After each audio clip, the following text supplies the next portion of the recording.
Mu mwaka w'1986 muri Uganda hari ibyishimo. Ingabo za NRA National Resistance Army zari zimaze gufata ubutegetsi mu gihugu cya Uganda. Abasirikare benshi barishimaga bishimira intsinzi. Aho ni ureba intwari nkuru y'u Rwanda Leti Majoro General Fred Gisa Rwigema watambukaga nk'umwami mu gihugu cya Uganda. Ariko mu bari hafi aho bari bamwegereye harimo umugabo utari wishimiye intsinzi ya Uganda. Yarazi ko urugamba rwe nyarwo rutaratangira. Izina rye ni Leti Ambassador Colonel Retired Dr Joseph Karemera. Yaramaze imyaka hafi 30 mu buhungiro, ariko umutima we wari mu Rwanda. Gusa kwinjira muri NRA ntago byari iherezo, byari intangiriro yo kwitegura kubohora igihugu cye. Ariko hari icyo abaturage batamenye. Nyuma yo guhagarika urugamba rwo kubohora igihugu n'ihagarikwa rya jenoside yakorewe abatutsi mu 1994, nyuma y'imyaka 5 1999, maze abanyamakuru na rikoda na mikrofone batangira bamubaza bati, none se nyakubahwa, nta mpunyenge ufite kubwo guca diplome zirimo n'iz'abana b'abayobozi bakomeye n'abasirikare nkawe? Mwijwi ry'umuyobozi ryumutse yasubije agira ati, ufite intare nayizituri. Niba ugeze hano bwa mbere ngaho kanda subscribe kugira ngo ibiganiro bitaha bizaza bisubiza ibibazo wibazo. Bitwa MM ikaze.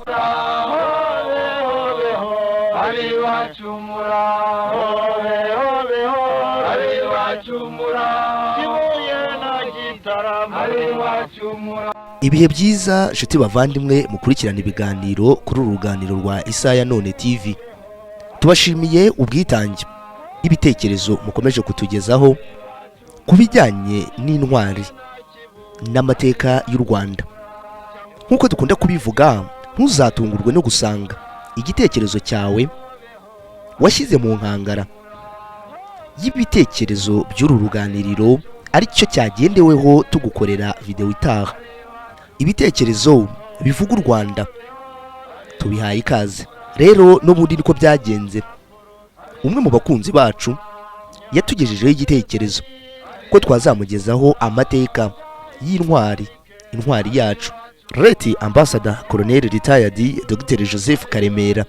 Ariko mbere yo gutangira ibigwi by'intwari yacu nk'uko tubimenyereye, dutangira twibaza ariko tukabona n'igisubizo. Ni ukubera iki intwari zacu, intwari z'u Rwanda, kuki buri gihe tugiye kuvuga intwari duhera ishyanga? Ese kuki hari abanyarwanda bahisemo gufata imbunda? Ese nuko bashakaga intambara cyangwa hari impamvu zabasunitse? Rero uyu munsi ntiza amasegonda make cyane mbaze ngugezeho intego 9 z'umuryango wa RPF inkotanyi mbere yo gutangiza urugamba rwo kubohora igihugu. Reka nkujyane duhere mu 1962. U Rwanda rwabonye ubwigenge, ariko aho kuba ubwigenge bwahuje abanyarwanda bose, bwabaye intangiriro y'ibihe bikomeye kuri benshi. Mu gihe cy'ubutegetsi bwa MDL Parmehutu bwari buyobowe na Rwari Kayibanda.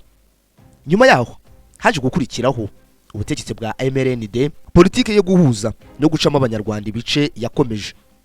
Amacakubiri yarigishijwe, urwango rurabibwa. Bamwe bimwa amahirwe yo kwiga no gukora, abandi baratotezwa, baratwikirwa, baricwa. Bamwe bahatirwa guhungurwa babyaye. Imiyoborere yaranzwe no kudaha abaturage ijambo, ruswa n'ikene wabo, kudateganyeje hazaza h'igihugu. Ibi byaje kuba imbarutso yaje kugeza u Rwanda kuri jenoside yakorewe abatutsi mu 1994. Uyu nguyu niwe wacu twaduturanye muhira. Uyu nguyu rero yishe ma data mubona. Cyane natwe duhunga mubona. None se mu gihe igihugu kiri muri iyo mibereho, abanyarwanda bagombaga gukora iki? Ni muri urwo rwego umuryango wa FPR inkotanyi washinzwe. Si ugushaka intambara kubw'intambara, ahubwo kwari guhagarika ingoma y'igitugu, kugarura ubumwe, kubaka igihugu kigendera kuri demokarasi, amahoro n'iterambere. Aha rero niho haje kuva wa mugani bagira bati, ubabaye ni ubanda urugi. Ushaka ikintu kurusha abandi ari nawe ugomba kwiyemeza gufata inshingano zo gushyira mu bikorwa, kuko ushobora kwishingikiriza abandi nyamara badafite inyungu mu gikorwa nkawe. Ibi rero nibyo byaje kugeza ku itariki ya 25 Ukuboza 1987 mu mujyi wa Kampala mu gihugu cya Uganda. Haza guteranira inama yahuje abagabo n'abagore bari hagati ya 60 na 70. Bateranye batagamije kwizihiza umunsi wa Noheli nk'uko byari bimeze ahandi, ahubwo bateranywa no kuvugutira ikibazo umuti, ikibazo cy'ubuhunzi no guhezwa ishyanga. Aha rero nongeye kubwira intego 9 z'umuryango wa RPF Inkotanyi, cyangwa se programme ya politike y'umuryango wa FPR Inkotanyi. Hari ukugarura ubumwe mu banyarwanda. Ku mwanya wa kabiri, kubumbatira ubusugire bw'igihugu n'umutekano w'abantu n'ibintu. Ku mwanya wa gatatu, kubaka ubuyobozi bushingiye kuri demokarasi.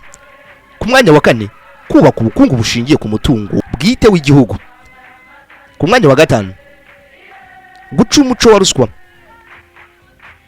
gutonesha imicungire mibi y'umutungo w'igihugu n'izindi ngeso mbi zijyanye nabyo. Ku mwanya wa gatandatu, kuzamura imibereho myiza y'abaturage. Ku mwanya wa karindwi, guca burundu impamvu zose zitera ubuhunzi no gucyura impunzi. Guharanira umutekano hagati y'u Rwanda n'ibindi bihugu ushingiye ku bwubahane, ubufatanye n'ubuhahirane. Intego ya nyuma, kurwanya jenoside n'ingengabitekerezo yayo. Ayo yari amahame, yari amagambo gusa, yari icyerekezo n'umuhigo n'inshingano. Ariko kugira ngo aya magambo abe impamo, hari abemeye gutanga ubuzima bwabo. Muri abo harimo umuganga wahisemo kujya aho amasasu avugira. Ngaye nguko igisubizo cy'ikibazo twatangiye twibaza.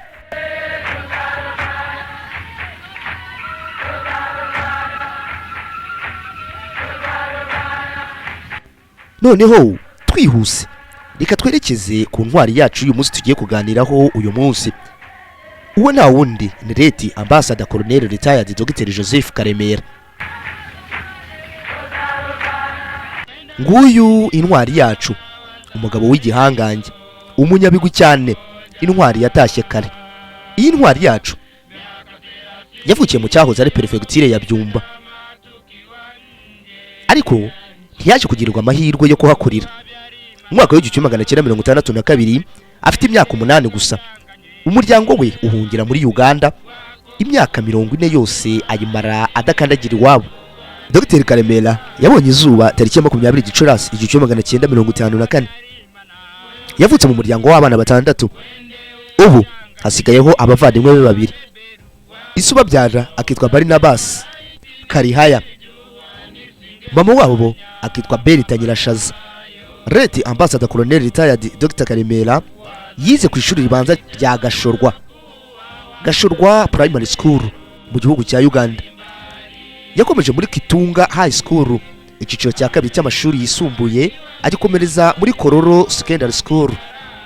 Icyo gihe yigaga ubugenge, ubutabire n'ibinyabuzima, PCB, Physics, Chemistry and Biology.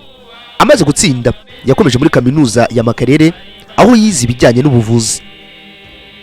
Arangije kwiga mu 1980 yahise ajya muri Kenya aho yakoze mu bitaro bitandukanye kugeza mu 1986.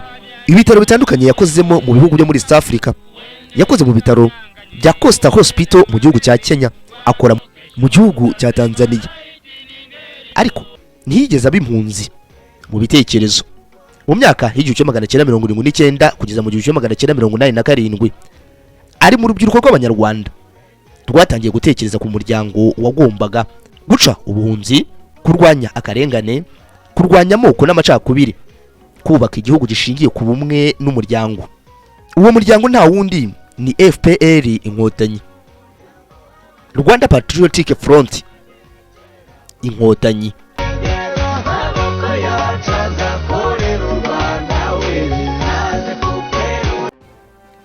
Mu mwaka w'1986 NRA ifata ubutegetsi mu gihugu cya Uganda. Uyu wari umutwe wayoborwaga na Perezida Yoweri Kaguta Museveni, Perezida wa Uganda ubu, wahanganaga n'ubutegetsi bw'igitugu bwa Milton Obote guhera mu 1981 kugeza mu 1986. Joseph Karemera yinjira muri NRA ariko swari kugira ngo abe umusirikare wa Uganda gusa. Intego ye yari imwe gusa, kwitegura kuzabohora u Rwanda. Mu mwaka w'1987 ashakana na Anonsiyata, babyarana abana 7, abakobwa 3, abahungu 4.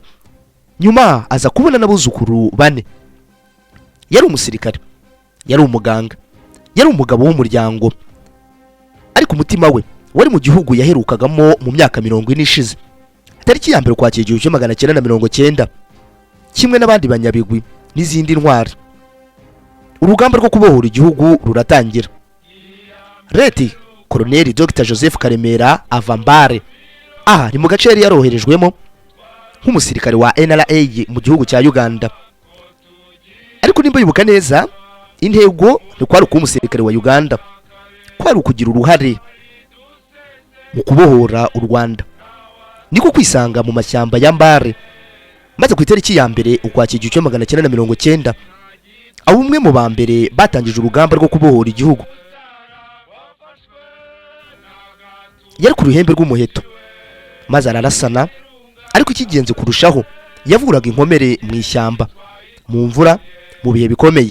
Yari umuganga w'ingabo, yavuraga abasirikare, yavuraga n'abasivile bakomerekeye hafi y'urugamba. Yigeze kuvuga ko impamvu batsinze ukwiyemeza, urukundo rw'igihugu, gushaka kurandura igitugu burundu. Ntabwo barwanaga kubera inzika, ahubwo barwanaga kubera ejo hazaza. Igihugu kiri mu mwijima, jenoside yakorewe abatutsi irakorwa, inkotanyi nazo zirakomeza. Akomeza kuvura inkomere ku rugamba. Ntiyarebaga ubwoko, yarebaga ubuzima. Maze tariki ya 4 Nyakanga 1994 jenoside yakorerwaga abatutsi irahagarikwa. Ni itariki yari yo kongera kubaho, kandi nawe yari muri abo bishimiraga ko igihugu cyongeye kubaho. Tariki ya 19 Nyakanga 1994 agirwa minisitiri w'ubuzima wa mbere nyuma ya jenoside yakorewe abatutsi mu 1994. Reka nkwibutse ko uyu mu rugamba rwo kubohora igihugu mu 1990 niwe wari uhagarariye ubuvuzi muri RPA, Head Medical Service. Niwe minisitiri wa mbere wabayeho nyuma y'1994, nyuma y'urugamba rwo kubohora igihugu ndetse n'ihagarikwa rya jenoside. Gusa ntabwo yaje kwemera ko ireme ry'ubuvuzi rimanuka. Yafashe ibyemezo bikomeye muri iyo myaka. Umuganga wagaragaraga mu ikosa rifite aho rihuriye n'ubuvuzi yahabwaga igihano cyo kutongera kuvurira ku butaka bw'u Rwanda. Yarazi ko ubuzima bw'umuntu budakinirwaho. Mu mwaka w'1999 yaje kugirwa minisitiri w'uburezi. Aha niho amateka akomeye yatangiriye kuri uyu munyabigwi wacu. Yaje guca diplome, yirukana abadirectrice b'ibigo bitandukanye, yahagaritse abanyeshuri imyaka itandukanye. Uyu umunyeshuri wafatwaga mu cyaha ikosa yashoboraga guhanishwa hagati y'imyaka 2 n'umwaka umwe, nta hantu yongera guhurira n'ibikorwa by'ishuri. Yego igihugu cyari gikeneye abize, ariko we yahisemo ireme. Abantu baramutinya. Nimba warigeze wumva izina Nyamuca, naho ryaje guturuka. Maze muri uwo mwaka yaje gusura kaminuza z'abanyeshuri, niko bamubajije bagira bati, ese gutinyuka guca diplome uzi ukuntu zigora, wabitewe n'iki? Maze nawe asubiza agira ati, muri politike munsanga ndi minisitiri, mu gisirikare ndi colonel, mu burezi n'ubuvuzi ndi dogiteri. Ibyo nakoze nabitekerejeho. Rero muri iyi myaka y'1999 na 2001 ubwo yari minisitiri w'uburezi, nibo bumvise ijambo ufite intare nayiziture. Aha nubwo yabazwaga impamvu ki yaciye amadiplome y'abanyeshuri, bamubaza nimba ntabwo bafite kuba harimo n'abana b'abayobozi bakomeye, yewe harimo n'abasirikare bagenzi be. N'umugabo benshi baburaga izina bita kubera amazina atandukanye yari afite muri icyo gihe. Nyuma yaje kuba ambasaderi muri Afurika y'Epfo, ndetse aza no kuba umusenateri. Yari umuyobozi udatinya igitutu, yari umunyabitekerezo uhamye mu muryango wa FPR inkotanyi. Gusa ikindi nakubwira, mu mpera z'Ukwakira 1990 iyi ntwari yacu, umunyabigwi wacu, ari mu barokotse impanuka yabaye muri uwo mwaka w'1990 mu gihugu cya Uganda, ari no yaje kugwamo intwari yacu Lieutenant Colonel Adam Waswa. Uyu nzabagezaho mu kiganiro gitaha.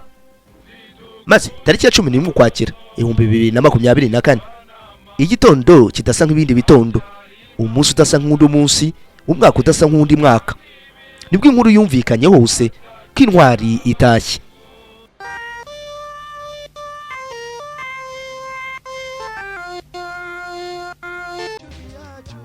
Nyakubahwa Perezida Paul Kagame w'u Rwanda ubwo bari mu muhango wo kumuherekeza yagarutse kuri aya magambo agira ati: amasomo y'ubuzima kubera igihe, kubera character, kubera iyo politiki yatangiranye nayo, yamwubatse akagiramo uruhare rwo kuyubaka, arabananira ntiyabemerera.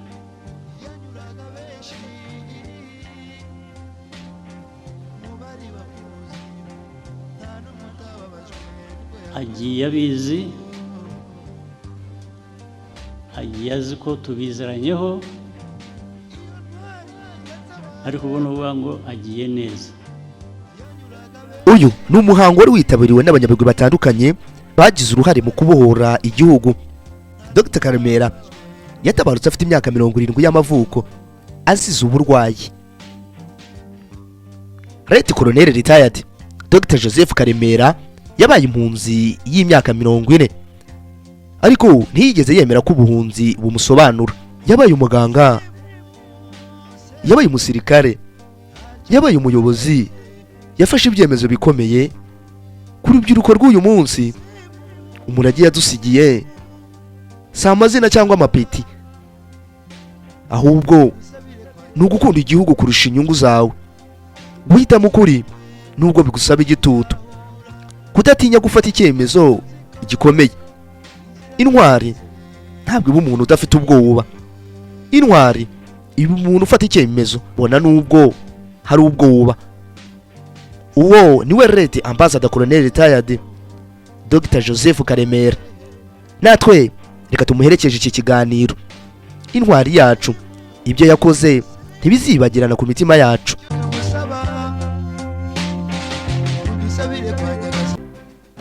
Twitwa Isaya None TV. Niba ugeze hano bwa mbere, ngaho kanda subscribe kugira ngo ibiganiro bitaha bizaza bisubiza ibibazo wibazo.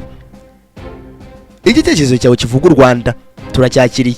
Nitwa MM, ibihe byiza.